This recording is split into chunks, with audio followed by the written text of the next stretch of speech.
बिस्मिल्लाहिर्रहमानिर्रहीम। अस्सलाम वालेकुम एवरीवन। मैं हूं आपका मेज़बान मोहम्मद उसामा खालिद। उम्मीद करता हूं कि आप सब खैरियत से होंगे। सुल्तान महमद की तारीख़ के हवाले से मैं पहले भी वीडियोस बना रहा था और इन दिनों मैं सुल्तान महमद के एक दुश्मन पे एक वीडियो बना रहा हूं और उस पर मैं पहला पार्ट पहले ही अपलोड कर चुका हूं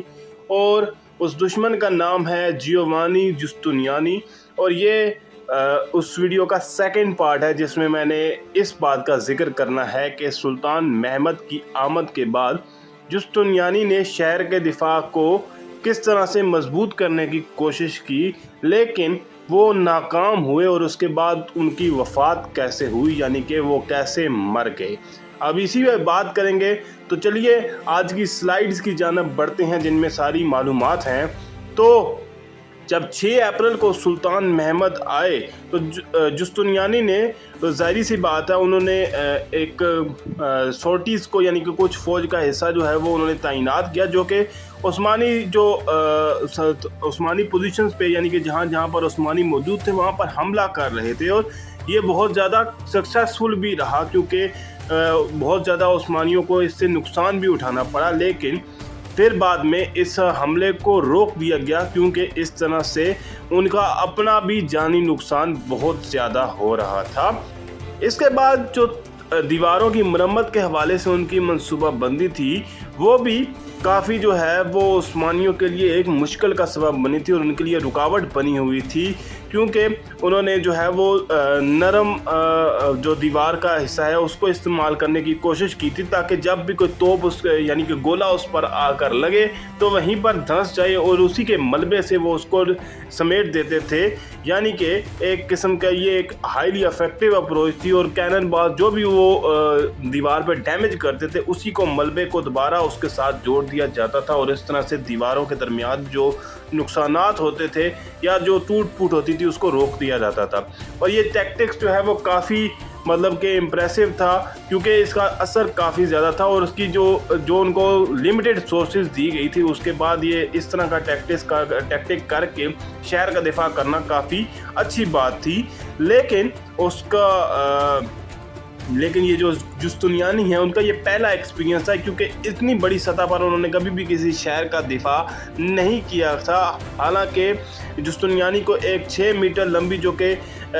शाही तोप थी और उसके अलावा दर्जनों के हिसाब से तोपें थी और 500 मीटर के हिसाब से और छोटी छोटी तोपें थी जिसकी जो कि उनको सामना करना पड़ रहा था। और ये जो उस्मानियों की ये इतनी ज़्यादा तोपें थी, ये जुस्तुनियानी को मतलब इस बात का बिल्कुल भी नहीं पता था कि उनके दुश्मन के पास इस तरह की ताकत मौजूद है, लेकिन उन्होंने उसी टाइम पे अपने डिफेंसिव प्लान बनाए। जैसे ही वो मुहासरा हुआ उस टाइम पे उन्होंने अपने डिफेंसिव प्लान बनाए और उस तरह से उनको अपने कुछ हल भी मिलते रहे मसले के और वो शहर का दिफा करने में कामयाब भी होते रहे क्योंकि वो एक अडॉप्टिव लीडर थे, यानी कि सिचुएशन के हिसाब से अपने आप को अडॉप्ट कर लेते थे।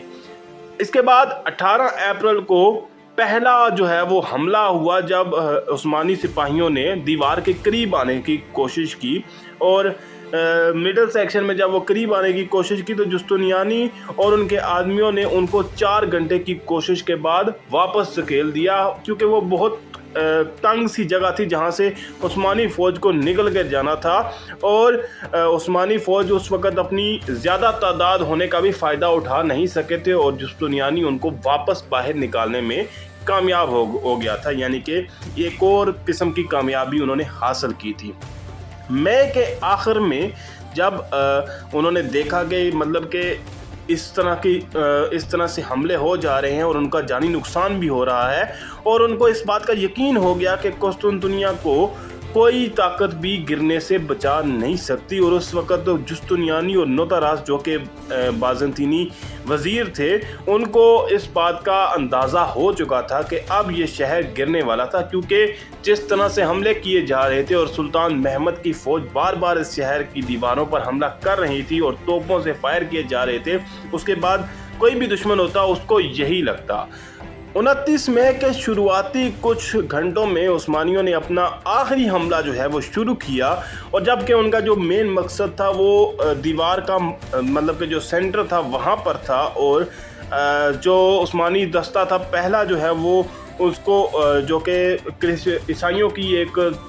फ़ौज थी जो कि सुल्तान महमद के वसाल ने उनको प्रोवाइड की थी, और उसको भी जुस्तुनियानी के आदमियों ने उनको जो है वो उन पर हमला करने की कोशिश की थी, लेकिन वो कामयाब नहीं हो सके थे। और उसके बाद क्या हुआ कि एक और दस्ता जो है वो उस पर उन्होंने हमला करने की कोशिश की और सेंट रोमानस के गेट पर उन्होंने हमला किया, लेकिन उसके बाद उन्होंने दोबारा उनको उस फौज को वापस भेज दिया, यानी कि जुस्तुनियानी उनको फिर रोकने में भी कामयाब हो गया। और ये जो आखिरी जो दस्ता आया था इसमें एलीट जानशारी मौजूद थे, जबकि जुस्तुनियानी के पास सिर्फ 3000 सिपाही जो थे मौजूद थे, वो भी बहुत ज़्यादा थके हुए थे इस लंबे मुहासरे के बाद, लेकिन फिर भी वो अभी तक किसी न किसी तरह से उस्मानी फ़ौज को रोकने में कामयाब हुए थे। इसके बाद अगर बात की जाए कि जुस्तुनियानी का डाउनफॉल कब शुरू हुआ, जब ये जो हमला हुआ उसके बाद जो है वो उनके कंधे पर या फिर टांग पर कोई शदीद चोट लग गई, जिसकी वजह से जो उनको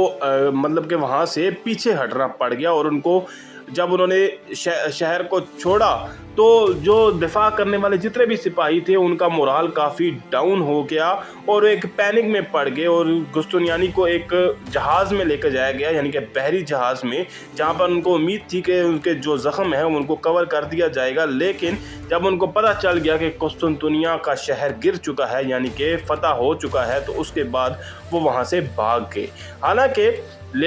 कुछ रिपोर्ट्स ऐसी भी हैं कि जुस्तुनियानी को के बारे में ये भी कहा जाता है कि वो बहुत कम ज़ख्मी थे या फिर ज़ख्मी थे ही नहीं, लेकिन उनको ये डर आ गया था कि ये उस्मानी सल्तनत के जो सिपाही हैं वो जल्द ही इस शहर में दाखिल हो जाएंगे, तो इसलिए वो वहाँ से उनको अंदाज़ा हो चुका था कि ये शहर गिरने वाला है, और इसलिए वो बुज़दिल होकर वहाँ से भाग गए थे। और जेनुआ के जो मतलब कि वहाँ की सल्तनत है या वहाँ की मुमलिकत ने इस बात को प्रूव करने के लिए बाद में डिप्लोमेटिक लेटर्स भी लिखे थे चांसलर्स ऑफ इंग्लैंड को, तो ये एक चीज़ थी। तो इसके बाद जो है वो ये रिपोर्ट की जाती है कि जियोनी जुस्तुनियानी को जो जख्म हुए थे उसकी वजह से वो 1 जून तक किसी न किसी तरह से सर्वाइव करते रहे, और उसके बाद उनका इंतकाल हो गया, यानी कि वो मर गए। और उसके बाद उनको जेनुइज आइलैंड ऑफ कियोस या जो उनका जजीरा था वहाँ पर लेकर जाया गया, और सैन डोमिनिको का एक जो चर्च है वहाँ पर उनको रखा गया था और वहीं पर उनको दफनाया गया था। लेकिन उनका जो मकबरा है वो 1881 के बाद जो ज़ल्ज़ला आया था 1881 में, उसके बाद उनका मकबरा गायब हो चुका था। तो ये थी जियोवानी जुस्तुनियानी की मुकम्मल तारीख़, जो कि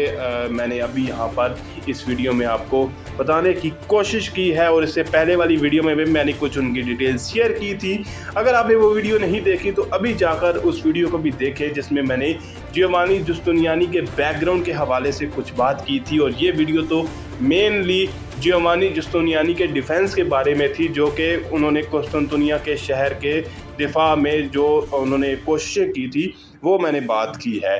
तो आज की वीडियो यहीं पे ख़त्म होती है। अगर आपको वीडियो अच्छी लगी तो वीडियो को लाइक लाजमी करिएगा, चैनल को सब्सक्राइब करें और बेल आइकन को प्रेस करें ताकि आपको तमाम नई वीडियोस की अपडेट्स मिलती रहें। मिलते हैं बहुत जल्द नई वीडियोस के साथ, नई अपडेट्स के साथ। तब तक के लिए इजाज़त दीजिए, अपना ख्याल रखिएगा। अल्लाह हाफिज़।